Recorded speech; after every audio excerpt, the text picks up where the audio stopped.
Mér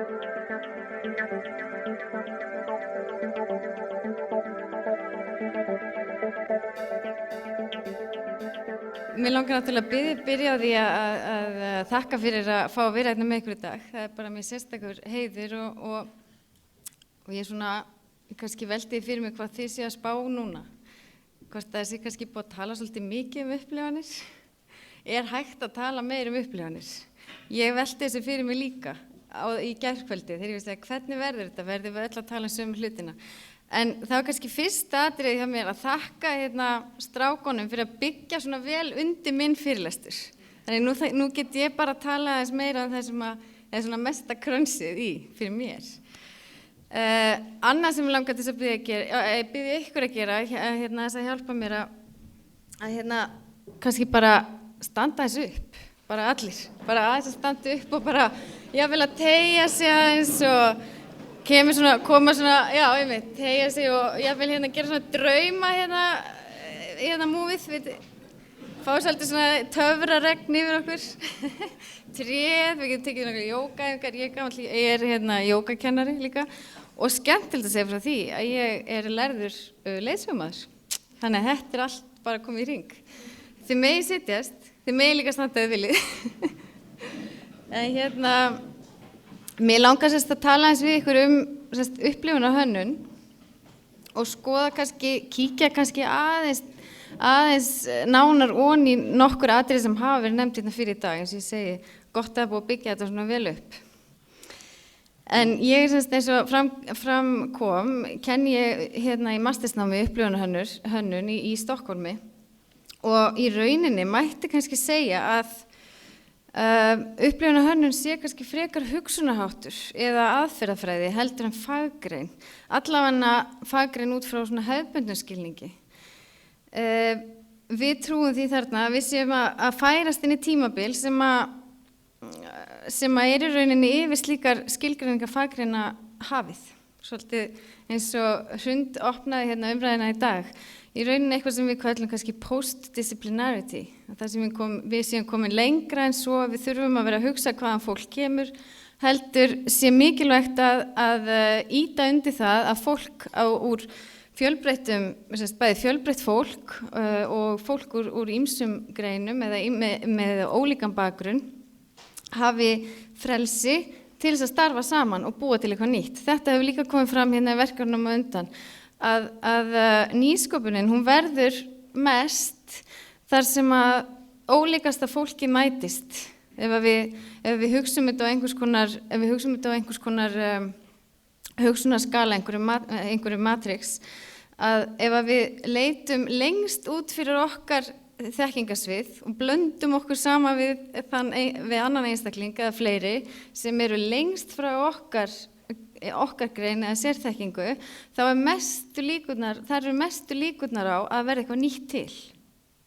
Það eru margar ástæður. Ég meina, ein ástæðan er að það eru ólíkir heimar og við skiljum ekki hvort annað. Það verður misskilningur, það verður tilviljanir, það er ákveðin kemistría sem fyrir gang og það verður raunverulega mestu líkurnar á að verða eitthvað nýtt til. Þannig að það er áhugavert líka að hugsa það í samhengi við það að skapa upplifanir og bara yfir höfuð samstarf við hönnuði og skapandi greinar. Af því ég er þeim megin núna. Ég er náttúrulega svolítið Mr. Jekyll en Dr. Hyde af því ég er líka framkvæmdastjóri að Hönnunarsjóðs Áróru. Þannig ég er með hægra og vinstra kvelið alveg í blússandi gangi. Og stundum, og þið verða að fyrirgefa mér, að stundum tekur annarkvort þeirra yfir. Þannig að það er bara þannig. En það er ekki nóg með það að þessi mesta hættan á nýsköpun ef við leitum lengst út fyrir okkar þekkingu eða bakgrunn, heldur við líka mesta hættan á að það mistakist sem samstarfið. Þannig að það er mjög mikil gott að vera meðvitaður um það.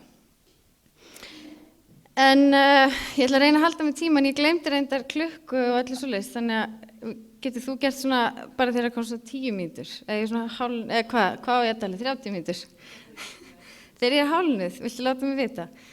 Ég ætla að reyna að halda mig innan við þennan tímaramma sem gefin er og það er náttúrulega ákveðið challenge fyrir mig, þar sem ég segist vera upplifunarhönnuður og upplifunarhönnun gengur að mestu leyti út á það að hanna tíma. Hanna óáþreifanlega hluti, segjum við í íslensku, hanna hið óáþreifanlega, hanna hluti, hanna upplifanir og upplifanir eru alltaf tengda tíma. Upplifanir spanna alltaf eitthvað ákveðið tíma, span eða póka í tíma, getur við sett það. Pocket in time, það meira vasi, tímavasar, það fallegt. Nú í vinnu okkar sem upplifunarhönnuðir þá notum við náttúrulega ýmis tól og tæki og aðferðafræði og eitt af því future forecasting sem auðvitað notað til þess að reyna að spá í framtíðina og gengur reyndar undir nafninu hjá okkur hunch analysis því okkur finnst það kannski stundum vera alveg jafn mikið bara puttin í lofti hvaðan kemur vindurinn en hitt aftur á móti rétt að það gott að fylgjast með og gott fyrir okkur og ef við erum að hugsa upplifanir að horfa fram á við, horfa lengra heldur en akkurat það sem gerast núna til þess að gera okkur grein fyrir því hvað fólk morgundagsins vill. Og í því samhengi kannski áhugavert að nefna það er nýjar tölur í Bandaríkjunum lesa í New York Times bara núna daginn að það eru 65% allra barna sem voru að byrja í skóla núna í Bandaríkjunum eru að eiga eftir að gegna störfum sem við þekkjum ekki. Það er að segja 65% allra barna sem eru að hefja skólagöngu þau eiga eftir að gegna störfum sem við kunnum ekki endilega skila á. Þess að það getur verið, það eru nöfn, það eru störf sem munu bera nöfn sem við þekkjum ekki. Þannig að þetta er aldrei áhugavert. Þetta er ofsalega ljót mynd, fyrirgefiði. Þetta er ísjakinn, Systems Thinking ísjakinn. Hann náttúrulega, hann notum við mikið. Þá aðferðafræði sem að baki honum býr, Systems Thinking eða kerfisfræði, kannski getum við kallað það. Gott dæmi þetta náttúrulega ef við skoðum ísjakana þá efst á jakanum events, það er það sem nær upp úr sjónum, þessi góða líking við ísjakan og það er það sem okkur hættir til þess að horfa á mest eða jafnvel eingöngu. En auðvitað ef við rekjum okkur niður í botn þá er auðvitað margt annað sem kemur til og auðvitað frægt dæmi sem notað þegar talað þennan ísjaka er auðvitað að viðburðurinn sem þarna efst er auðvitað þegar Apple skapaði iPod. iPodinn var aldrei hugsaður sem tæki til þess að hlusta tónlist, hann var hugsaður sem tæki til þess að taka yfir tónlistabransan, eða breyta því hvernig fólk hugsar tónlist og hvernig fólk notar, kaupir og notar, consumes music. Nú það er þetta að fara ennþá lengra og að því nú eiga þeir orðið svo mikla peninga og það er náttúrulega sögur það að þeir ætla að nota á til þess að stofna sitt eigið símafyrirtæki og þar með eru þeir búin að loka hringnum með öllum tölvunum, öllum apparatunum, iPodunum, símunum og þannig í rauninni var stóra skímið hjá þeim kannski connectivity eða samskipti. Þannig að við getum velt okkur upp á því. Hér er lýsing, það er alltaf erfitt að vera með annað tungumál upp á skjánum. Composite dinner, þetta er dæmi verkefni nemenda okkar í upplifunarhönnun og ég lesi þetta bara. This dinner presents a stage where individual creativity morphs into collective knowledge creation. Like Konstfag, þetta er það sem það gerðist, the dinner assimilates and distributes products of its wondrous assemblage kannski. Þetta er má segja matarhönnun, upplifunarhönnun sem gekk út af það og hér er íslenska útgáfan á þessu því að þetta sló svo rækilega gegn hérna í Stokkhólmi að komið þetta hingað til Íslands á Hönnunarmars síðasta ári að sem gekk út af það að raða upp matartegundum og búa til fræða fólk í rauninni í gegnum þetta ferðalag að ganga að borðinu, þetta var ákveðin hópur fólks, 50 manns eða eitthvað þarna í Norrannhúsinu, gekk að borðinu boðið til matar, þá var búið að raða matnum upp eftir litum, ekki eftir tegundum. Og síðan var fólki boðið að fá sér að borða, en það eru reglur, maður verður að taka eitthvað þrennt, það má aldrei fá sér sama, Þannig að maður neyðist til þess að ganga þarna í hálftíma í kringum borðið og prófa ólíkar samsetningar sem að margar hverjar voru mjög undarlegar, kannski hrárfiskur með jarðarberja mauki og ég veit ekki hvað þetta er. Þetta er allavega frekar ógirnilegt. Þetta er mjög skemmtilegt. Þetta spilar inn á interaction eða samskipti meðal fólks. Það urðu þarna til mjög skemmtilegar umræður og í þessu tilfelli umræður norræna matarhefðir og af hverju verðum ekki að nota þetta, af hverju verðum að nota hitt, hvað þetta væri gott með þessu og hvernig og hvað og þannig var til einhver þekking í gegnum þennan afmarkaða viðburð og er svona dæmi kannski svona verkefni hjá okkur. Við notum líka empathetic approach eða empathy sem að þýðist sem samkennd á íslensku og það er sérlega mikilvægt tól auðvitað til að öðlast skilning á mismunandi sjónarhorni fólks til þess að skilja hvað það er sem að eins og Guðmundur að tala ekki bara hver viðskiptavinurinn heldur hvað hann vill og við reynum að setja okkur í spor þeirra sem í hlut eiga og við notum til þess til dæmis experience prototyping sem eru upplifunar frumgerðir á íslensku. Þannig að við prófum bæði það sem við erum að hanna en notum það einnig til þess að setja og reyna að skilja hvað fólk er að ganga í gegnum og þetta var náttúrulega sérstaklega mikilvægt í verkefnum eins og til dæmis þegar við höfum verið að vinna með sjúkrahúsum inn á líknadeildum sérstaklega verkefni sem við vorum að vinna í fyrra og erum enn í að það sem við vinnum með læknum og hjúkrunarfólki og aðstandendur sjúklinga að því að hanna síðustu daga í lífi fólks. Þetta er verkefni sem kannski kristallar vel það sem við erum að tala að því að það er ekkert nýtt undir sólinni og hönnun hefur verið með okkur náttúrulega frá upphafi og þegar maður velti fyrir sér hugtökum eins og upplifun eins og Sigurður gerði svo vel hérna áðan að fara yfir hennan víða og breiða skala. Hvað er það sem við erum að tala um? Það er töluvert erfitt að festa á þessu hendi þó að séu til ýmsar skilgreiningar. En þetta verkefni var sérstaklega erfitt og sérstaklega gefandi leið. En eins og áður segið þá er þessi tímaramminn sérstaklega mikilvægur þegar fengist við upplifanir og það er mjög mikilvægt að gera sér grein fyrir því að það spanni yfir einhvern ákveðin tíma og það er líka ákveðin fyrir og eftir tími. Og ég las í New York Times líka daginn rannsókn sem er nú reyndar ársgömul eða svo það var hollensk rannsókn þar sem var að taka út hamingjustuðlinn í kringum ferðalög og hvenær fólk væri hamingjusamast og hvort það væri betra að fara í vikuferðalag eða 2 vikna, 3 eða 5 vikna eða helgaferð eða borgarferð og þetta var allt tekið út og þið kannski kannist við þetta.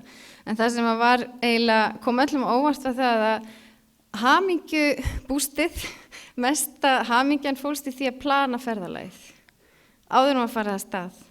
Plana, bóka, hafa samskipti, skoða á netinu, evaluate, allt þetta. Það var það sem var best. Þannig að þeir sem að framkvæmdu rannsóknina mæltu með því að fólk færi í margar ferðir á ári bara. Og það var engin neitt á móti því. En örstutt kannski upplifanir þess að byggja aðeins ofan á það sem að Sigurður og fleiri töluðu áðan að það er kannski mikilvægt að gera sér grein fyrir því að við erum að tala upplifanir í þeim skilningi að það er eitthvað sem við getum gripið í þýskuna, hún kemur oft dálítið þægilega sterkt inn þegar við þurfum að skoða orð merkingu þeirra að við erum bæði að tala Erfahrung og Erlebnis sem í rauninni viðburðurinn sem þá Erlebnis og Erfahrung sem allt sem býr innra með okkur, öllu vitneskja og reynsla sem við höfum haft. Við getum þýtt að þannig líka í rauninni. Reynslan sem við höfum og allar tengingar sem við höfum í aðrar upplifanir, aðra viðburði. Upplifanir eiga sér stað bæði á unconscious og conscious, undir meðvitundinni og meðvitundinni og við getum þetta bara deilt því sem deilanlegt. Þar sem við getum bara deilt því sem við höfum tekið inn þannig að við getum komið því áfram. En það eru auðvitað stór hluti af öllum upplifunum sem að situr í okkur og við getum ekki deilt með neinum. Og það þess vegna sem er mjög mikilvægt og mjög mikilvægt að hugsa einmitt trúverðuleikann og eins og búið að nefna hér í dag og núna ef við kannski skiljum eftir hérna svolítið þessar ýmsu skilgreiningar upplifana þá það sem mest spennandi í dag kannski að skoða transformative experiences því að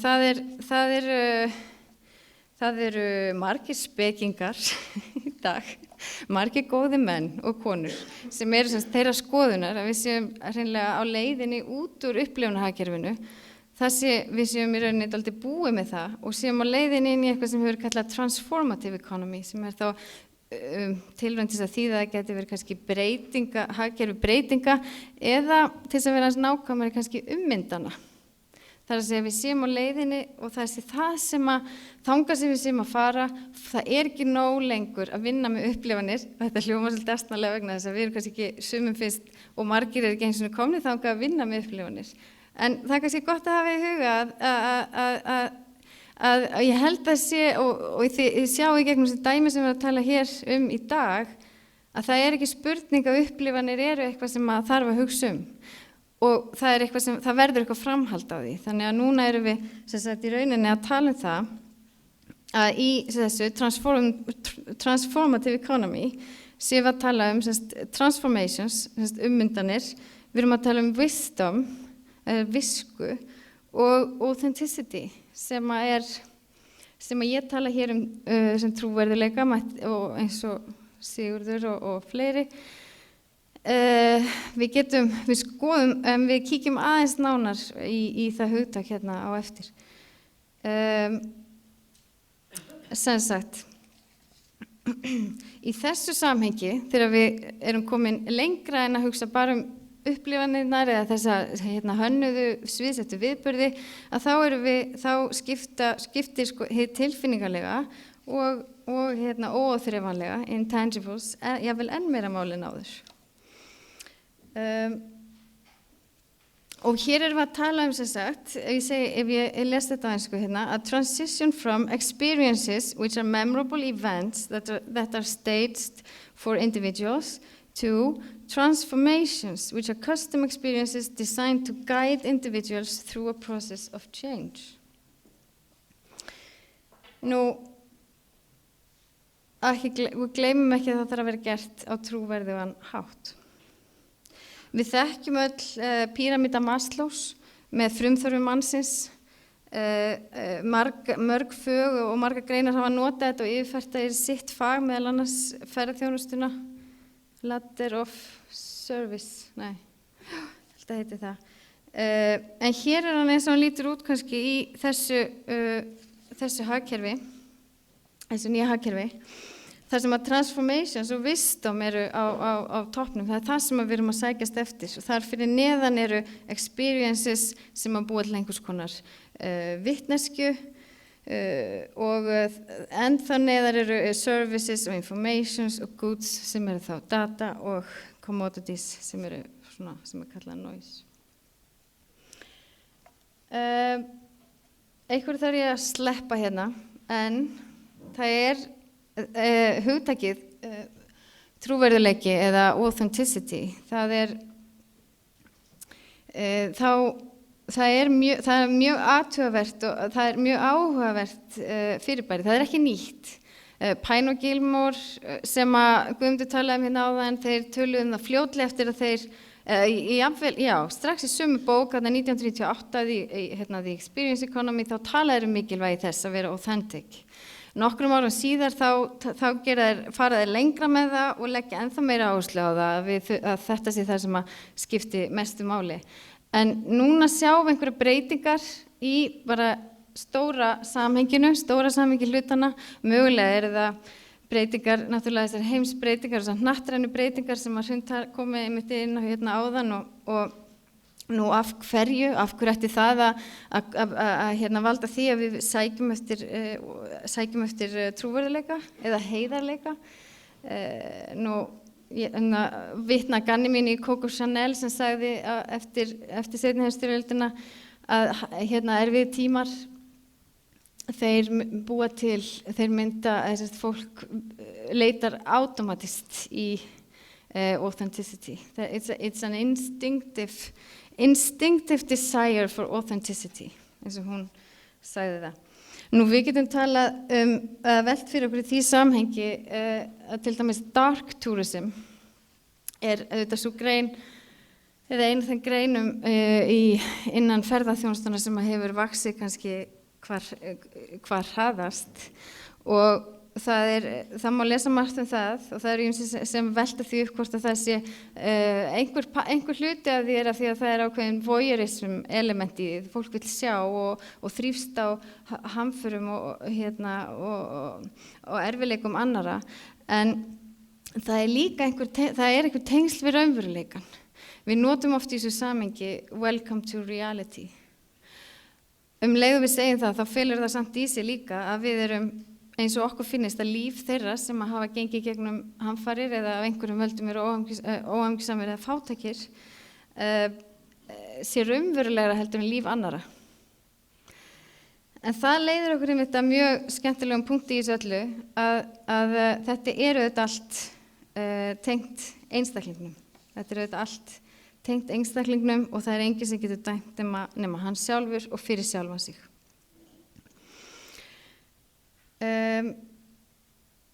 Við skulum bara aðeins skoða í þessu beina framhaldi kannski nánar að við getum, það eru margar kenningar trúverðuleikann, en það er kannski hægt að súmmera upp í því að það er auðveldara að greina trúverðuleikann út frá því sem hann er ekki heldur en því sem hann er. Og það er þannig, authenticity, that which is not of humankind, or that which is not mechanical, that which is not monetary, and authenticity consists in merely being not inauthentic. Og þetta er, þessi síðasta tilvitnun er í Rousseau. Hin þrjú atriðin þau koma meira og minna frá Lionel Trilling. Hann gaf bók fyrir mörgum árum sem heitir Sincerity and Authenticity. En þetta leiðir okkur samt í ákveðna gildru vegna þess að þegar við hugsum trúverðuleikann og leiðum að segja það að ef að manneskja, lifandi manneskja, upplifir eitthvað, getur það verið eitthvað annað en trúverðugt, það er að segja satt og rétt fyrir hana.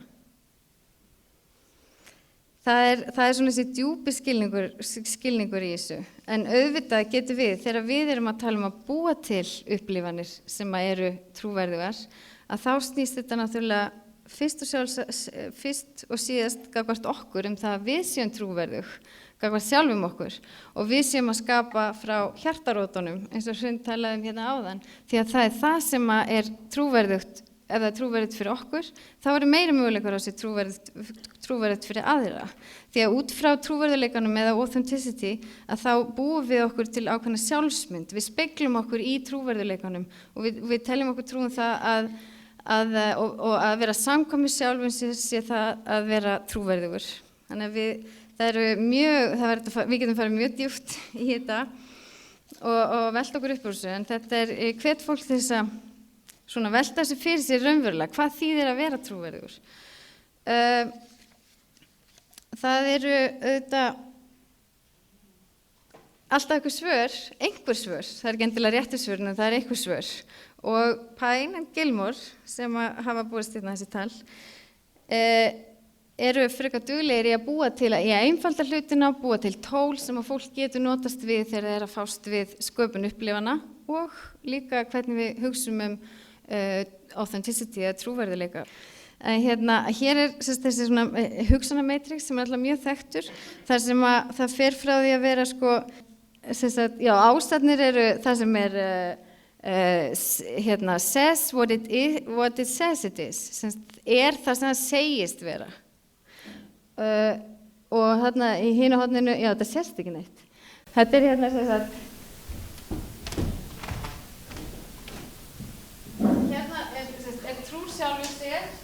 Hér erum við að tala þegar við erum að skapa upplifanir, þegar við erum að búa til einhverju þjónustu upplifanir og erum að meta hvort hún sé trúverðug eða ekki. Þess að heyrðu í mér. Er trú sjálfur sér, ekki trú sjálfur sér og hérna það sem hún segist vera á að vera hérna uppi og ekki það sem hún segist vera.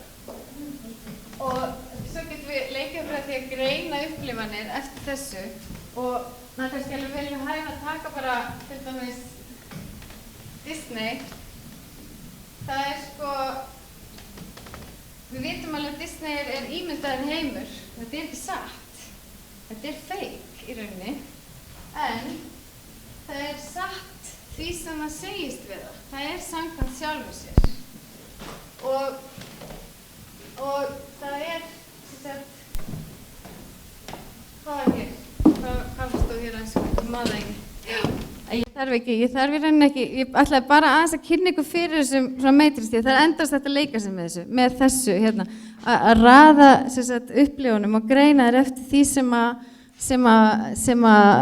á þessa ása. Ég meina, er það, is it true to what it says it is? Er það satt samkvæmt því sem það segir að það sé?